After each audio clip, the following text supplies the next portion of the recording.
Sir Pakistan ने Trump के मुंह पे थप्पड़ मारा है। पाकिस्तान ने ट्रंप के मुंह पे जूता मारा। मैं कहूं, मतलब मैं सभ्यता के दायरे में रह के कह रहा हूं। मुल्क थे सच्ची में, मतलब छल कपट शकुनी को आता था, उसके बाद पाकिस्तान को आता था। सऊदी में अपने जेट भेजे, ईरान से कॉरिडोर खोला है, ईरान से बातचीत कर रहे हैं और ईरान से कॉन्फिडेंशियल बात ट्रंप को लीक कर रहे हैं। क्योंकि क्या कभी धोखेबाज को धोखा खाते हुए देखा है?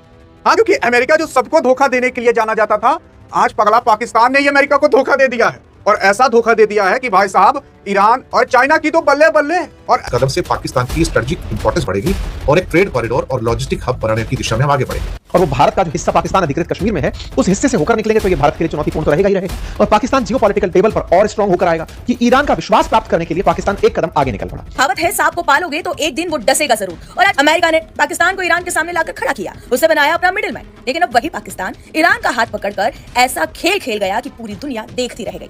को लेकर हुआ है, इसमें जो पाकिस्तान ने अपना रोल निभाए, क्या उसमें पाकिस्तान ने ट्रंप को बड़ा धोखा दिया है, ऐसा माना जा सकता है? सर पाकिस्तान ने ट्रंप के मुंह पे थप्पड़ मारा है। पाकिस्तान ने ट्रंप के मुंह पे जूता मारा। मैं कहूं, मतलब मैं सभ्यता के दायरे में रह के कह रहा हूं। हाँ। हुआ कहते हैं ट्रंप की सारी रणनीति थी ब्लॉकेड को लेकर। ब्लॉकेड बहुत बेहतरीन है, उसमें कोई डाउट है नहीं। ब्लॉकेड से अर्थव्यवस्था ईरान की चरमरा रही थी, जो हम बात कर रहे हैं, जो बातें आ रही है। अब जो खुलासा आया मेरे भाई, वो ये है कि पाकिस्तान का, देखिए ईरान के साथ एक बॉर्डर पॉइंट है मेन, जहां से इनकी आना जाना होता है, चमन बॉर्डर। एक आध 2 पॉइंट और है, इतने इंपॉर्टेंट नहीं। चमन बॉर्डर से मेनली इनका आना जाना होता है। अच्छा, गाड़ियों की तस्करी, तेल की स्मगलिंग, ये सारी चमन बॉर्डर से होती है। पाकिस्तान में क्या होता है, पाकिस्तानी जाते थे ईरान, वहां से तेल आते सस्ता पाकिस्तान में बेचते थे। ये हजारों टैंकर जाते तेल लेके पाकिस्तान में बेचते। ये तस्करी आर्मी करती है। अब क्या कर दिया सर, ये पाकिस्तान ऐसा दो मुआ साफ है, ऐसा नजस मुल्क है ये, जहां मध्यस्थता की बात कर रहा, जहां कह रहा कि भाई ये देखो, ये मतलब मेरा प्रपोजल आ गया है, अब बिल्कुल हम अमेरिका को प्रपोजल भेज रहे हैं। मैं कह रहा था आपके चैनल पे और अन्य मीडिया हाउसेस पे भी कि भाई एक बात बताइए, कराची 2-2 घंटे बाद पाकिस्तान क्या करने जा रहा है? कुछ खिचड़ी पक रही है, कुछ गड़बड़ है। अब शीतल भाई, खिचड़ी की पोल खुल गई। मैं आपको बताता हूं क्या है। पाकिस्तान ने 6 रास्ते खोल दिए ईरान के लिए, जो पहले 1 होता था, 6। और कारण क्या है, जो ट्रंप ने ब्लॉकेड लगाया तो देखिए करीब 46 शिपों को वापस भेज दिया गया कि आप ईरान नहीं जा सकते। मान वो शिप घूम के पहुंच गए पाकिस्तान। पाकिस्तान में सर 3000 कंटेनर रेडी हैं पाकिस्तान के पोर्टों पे, जिनको गाड़ियों में डाल के इन 6 रास्तों के जरिए ईरान पहुंचाया जाएगा। और ईरान का माल गाड़ियों में लाद के पाकिस्तान के पोर्ट से बाहर। यानी कि ट्रंप के ब्लॉकेड की गिल्ली उड़ गई, क्लीन बोल्ड हो गया ट्रंप का ब्लॉकेड। और ट्रंप को ऐसा सॉलिड धोखा, उसका फेवरेट फील्ड मार्शल, उसका फेवरेट शहबाज शरीफ, अरे अमेरिकनों के तो मुंह से जबान नहीं निकल रही है, मुंह में दही जम गई है। ऐसा झटका दिया शहबाज ने, ऐसा झटकाया मुल्ला मुनीर ने। इसीलिए कराची के पीछे ना चक्कर काट रहा था। पर कौन सा प्रपोजल है? पाकिस्तान मध्यस्थता है नहीं, पाकिस्तान मीडिएशन है नहीं, पाकिस्तान का लेना देना नहीं। ट्रंप कह चुके देखिए ये सेटिंग हो रही थी। यानी त्रासदी में फायदा, आपदा में फायदा। ये तो पाकिस्तान का मतलब है। देखिए, अगर मैंने 6 रास्ते खोल दिए, 3000 कंटेनर का मतलब है 60-70 शिप का सामान। यानी कि मोटा मोटा मैं कहूं, जो शिप अमेरिकन ब्लॉकेड ने लौटा दी वो आगे पाकिस्तान माल उतारेगा, ट्रकों में डालेगा, ईरान पहुंचाएगा। तो अब ये जो पाकिस्तान बेस्ट फ्रेंड है अमेरिका का, जो पाकिस्तान लगते जिगर है अमेरिका को, डोनाल्ड ट्रंप साहब, अब क्या करिएगा? आपके फील्ड मार्शल ने आपकी पीठ में खंजर भोंका, इसलिए मोला आपके मुंह पे थप्पड़ मारा। इतना ही नहीं, आप सुनिए आगे। अच्छा, पाकिस्तान अपने गिरेबां में झांक के क्यों नहीं देखता सुमित जी? क्योंकि पाकिस्तान का जो अभी जो अर्थव्यवस्था है वो चरमराती हुई नजर आ रही है, डगमगाती हुई नजर आ रही है। और जो तेल का बिल है उसमें भी काफी बढ़ोतरी हो गई है, ऐसी खबरें हैं।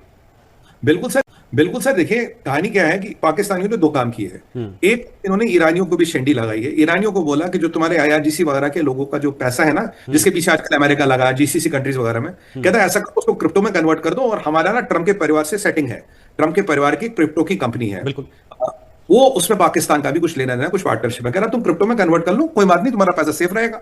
अब ये है दोगली चाल, मैं दिखाने वाला हूं। ये देखिए, सऊदी में पाकिस्तानी फाइटर जेट्स की तरह दिए, देखिए जरा ब्रेकिंग और shot first on TV9। Operational base में पाकिस्तान के JF-17 फाइटर जेट डिप्लॉय हो गए। बड़ी खबर, 13,000 पाकिस्तानी सैनिक किंग अब्दुल्ला अजीज बेस में मौजूद है इस वक्त की बड़ी खबर मैं दिखा रहा हूं। एक और बड़ी खबर मेरे बगल में, ब्रेक करिए। पाकिस्तान ने ईरान के लिए खोले 6 ट्रांजिट रोड कॉरिडोर। बड़ी खबर, अमेरिकी नाकेबंदी के बीच खोला नया सप्लाई रूट। 3000 से ज्यादा कंटेनर मूवमेंट का दावा है। ईरान को रूस चीन लैंड कनेक्टिविटी का दावा है। बड़ी खबर, फास्ट न्यूज एजेंसी का बड़ा दावा है। बिग वॉल पर आइए, पहले वाली ब्रेकिंग और शॉट बगल में दिखाते रहिएगा। आइए जरा इस वक्त की बड़ी खबर, बिग वॉल अच्छा क्या बना। ये देखिए, पाकिस्तान ने खोले 6 लैंड कॉरिडोर ईरान के साथ। ये देखिए, ईरान और पाकिस्तान के बीच में करीब 800 और 900 किलोमीटर का बॉर्डर है। ये 6 लैंड कॉरिडोर उन्होंने खोल दिए। बगल में आपके सामने तस्वीर आ रही है। Deepak sir, I am coming to you. Gwadar से गब्द बॉर्डर कॉरिडोर खोला गया है। नंबर 1, बड़ी अच्छी डिटेलिंग की हमारी टीम ने, थैंक यू वेरी मच। दूसरा, कराची पोर्ट के कासिम से लियारी, दिमाग में कुछ आपको लग रहा है ना, लियारी और मारा पसली होकर गब तक। ये देखिए, नेक्स्ट दिखाइए तीसरा, कराची पोर्ट कासिम से खुजदार दाल बंदन होते हुए ताफ्तान की तरफ। ये दिखाइए, तीसरा चौथा ये दिखाते रहिएगा। बिग बॉल लीजिए, ब्रेकिंग और शॉट लीजिए। दीपक सर के पास चलिए। दीपक सर, क्या मुल्क है सच्ची में। मतलब छल कपट शकुनी को आता था, उसके बाद पाकिस्तान को आता। सऊदी में अपने जेट भेजे, ईरान से कॉरिडोर खोला है, ईरान से बातचीत कर रहे हैं और ईरान से कॉन्फिडेंशियल बात ट्रंप को लीक कर रहे हैं। मतलब क्या मुल्क है सर। जरा कुछ आप इसके ऊपर अर्ज करना चाहेंगे। ये क्या मतलब, कौन सा सर, कौन से मुल्क की बात कर रहे हैं? तो नॉन स्टेट है ना, वहां पे नॉन स्टेट एक्टर्स उसको चलाते हैं। मैं एक चीज कहना चाहता हूं सर कि इसने जो वहां पर अपने मिलिट्री इक्विपमेंट को तैनात किया, वो तो सऊदी पाकिस्तान का वो डिफेंस एग्रीमेंट है पिछले साल सितंबर का। एक चीज नोट करिएगा कि ईरान ने सऊदी अरेबिया पर जब हमला किया था, उसके मिलिट्री इंस्टॉलेशंस पर नहीं किया था, उसकी एनर्जी साइट्स पर किया था, उसकी ऑयल फैसिलिटीज पर किया था, क्योंकि उसको पता था कि अगर मैं उसके मिलिट्री इंफ्रास्ट्रक्चर पे करूंगा तो फिर ये जो डिफेंस एग्रीमेंट है ये चालू हो जाएगा और मुझे फिर बहुत मार पड़ेगी। तो वो बार बार इस्लामाबाद इसलिए जा रहा है कि भाई मुझे मत मारो। सर पाकिस्तान पे वो यकीन करेगा सर? डालेंगे तो बोलो डोनाल्ड ट्रंप के भेजे में, बिल्कुल नहीं करेगा। लेकिन डोनाल्ड ट्रंप को अगर किसी की आज सुनेगा, ये जाके अगर कह दे कि ईरान हार मानने को तैयार है, फिर मार्च वो जो डालेंगे डोनाल्ड ट्रंप का, शायद वो अपना रवैया बदले। फाइनली बताना चाहता हूं कि क्या कभी धोखेबाज को धोखा खाते हुए देखा है? हाँ, क्योंकि अमेरिका जो सबको धोखा देने के लिए जाना जाता था, आज पगला पाकिस्तान ने ही अमेरिका को धोखा दे दिया है। और ऐसा धोखा दे दिया है कि भाई साहब ईरान और चाइना की तो बल्ले बल्ले और अमेरिका की भाई साहब थल्ले थल्ले हो चुकी है। क्योंकि पाकिस्तान ने यहां पर ग्वादर पोर्ट को लेकर बहुत बड़ा ऐलान कर दिया और कह दिया है कि ग्वादर पोर्ट ईरान के लिए खुला है और यहां से जितना तेल सप्लाई कर सको तुम कर लो।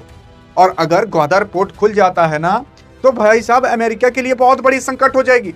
अभी तक तो अमेरिका क्या किया था कि हॉर्मुज को ब्लॉक करके बैठा हुआ था, ईरान भी हॉर्मुज को ब्लॉक करके बैठा हुआ था। अब ईरान अमेरिका की ब्लॉकेज की वजह से कुछ भी अपना तेल ओल पानी वानी भेज नहीं पा रहा था कहीं और। लेकिन अब भाई साहब जो ईरान है उसको रोड के माध्यम से एक रास्ता मिल चुका है कि अब हम यहां से भेजेंगे, पानी के माध्यम से भेजेंगे ही नहीं।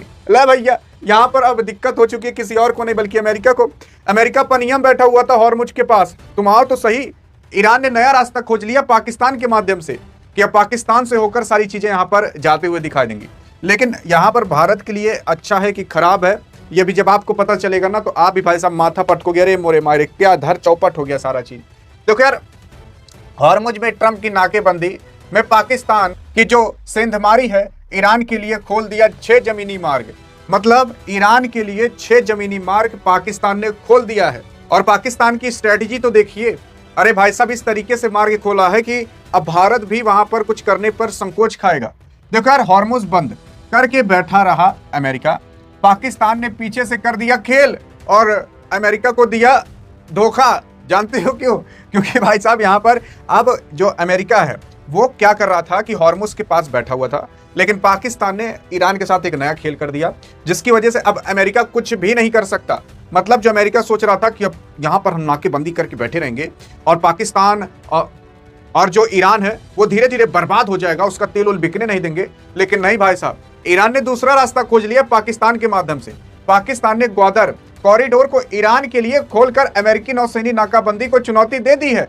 उसी के ही साथ साथ हॉर्मुज में शक्ति संतुलन को नया आकार दिया गया है। उसी के साथ साथ इस्लामाबाद द्वारा ग्वादर, कराची और तफ्तान के रास्ते ईरान को माल धुलाई की जो अनुमति है वो देने के फैसले से पाकिस्तान एक रणनीतिक रसद शक्ति के रूप में उभर रहा है। गलत हूं, हो सकता है मैं गलत हूं, क्योंकि आपको मैं एक जमाने में जब मैं बहुत छोटा था, when I was in my knickers, then I used to watch you anchoring on Doordarshan news many years ago sir. लेकिन मैं आपको बताना चाहूंगा उस दौर का एक बात मैं आपको बता रहा हूं, एक किताब में मैंने पढ़ा था सर। एक सेकंड रुकिएगा, मैंने सुना था कि दरबार लगता था राजेश खन्ना साहब का, उनका जो घर होता था, जो एक दरबार वाला कमरा होता था, उसमें वो खुद पेडेस्टल पर बैठे थे, बाकी सब नीचे बैठते थे। मुझे लग रहा है डोनाल्ड ट्रंप साहब का भी वही हाल हो गया सर। उसने कई सारी यूरोप के साथ वही किया है। ब्रिटेन का जो किंग वहां गया वो भी डोनाल्ड ट्रंप के सामने झुक के सलामी कर। सर एक सवाल पूछना चाहता हूं कि अभी बातचीत हुई थी कांग्रेस पे कि अप्रूवल नहीं है ट्रंप के साथ पास, 1 मई तक उसको जाना पड़ेगा, वो जा रहा है और पैसे मांगने के लिए $1.5 ट्रिलियन उसको पैसे। फाइनल क्वेश्चन मैं पूछना चाहता हूं आपसे सर, ये मैं आपसे पूछ रहा हूं, let's assume you are a member of the military किसी भी देश का, अब भारत का ले लीजिए एग्जांपल, हमारी supreme commander is the president, किसी देश के साथ जंग हो रहा है, आप इसका जवाब मुझे दीजिएगा। हमारा जंग हो रहा है, हमारी संसद पार्लियामेंट कहती है कि आपको अधिकार नहीं है जंग करने का, फौज को वापस आ जाना चाहिए। प्रेसिडेंट कहती है चलो मैं हूं सुप्रीम कमांडर, आप किसकी बात मानेंगे सर? No, you're right. यही जो चीज है, अमेरिका मानेगी बात अमेरिका की फौज अपने सुप्रीम कमांडर की, जो डोनाल्ड ट्रंप है, वो कांग्रेस की बात नहीं सुनेंगे। ये कहावत है, सांप को पालोगे तो एक दिन वो डसेगा जरूर। और आज वही कहानी इंटरनेशनल पॉलिटिक्स में सच होती हुई दिख रही है। अमेरिका ने पाकिस्तान को ईरान के सामने लाकर खड़ा किया, उसे बनाया अपना मिडिलमैन। लेकिन अब वही पाकिस्तान ईरान का हाथ पकड़कर ऐसा खेल खेल गया कि पूरी दुनिया देखती रह गई। जहां एक तरफ स्ट्रेट ऑफ हॉर्मूज पर अमेरिका दबाव बनाकर बैठा था, वहीं दूसरी तरफ पाकिस्तान ने अब चुपके से अपने सभी दरवाजे ईरान के लिए खोल दिए। ग्वादर, कराची और 6 नए ट्रेड कॉरिडोर ईरान के लिए खोले गए। मतलब साफ है, समुद्र बंद है तो जमीन से पाकिस्तान में एंट्री कर लो। अब आप सबसे पहले जरा इस पूरे गेम को आसान भाषा में समझिए, फिर उसके बाद आगे वीडियो में ये भी खुलासा करेंगे कि कैसे इस वक्त पाकिस्तान बॉर्डर पर तेल की तस्करी हो रही है, वो भी बाइक के जरिए, पाइप के जरिए। दरअसल बता दें कि अमेरिका ने ईरान पर प्रतिबंध लगाए, उसके तेल के रास्तों को रोकने की कोशिश की, उसकी शिपिंग पर दबाव बनाया गया, यानी एक तरह से ईरान को आर्थिक तौर पर घेरने की पूरी तैयारी की गई। लेकिन इसी बीच पाकिस्तान ने एंट्री मारी और कहा कि तुम्हारा समुद्री रास्ता बंद है तो मेरा समुद्री रास्ता इस्तेमाल कर लो, हमारी जमीन का भी इस्तेमाल कर लो। और यहीं से शुरू होता है असली खेल। बता दें कि पाकिस्तान एक साथ इस वक्त 2 नावों पर सवार है। एक तरफ वो अमेरिका से ये कह रहा है कि मैं बातचीत करवाऊंगा आपकी ईरान से, मैं मध्यस्थ की भूमिका निभाऊंगा, लेकिन दूसरी तरफ ईरान से ये कह रहा है कि मैं तुम्हें रास्ता दूंगा।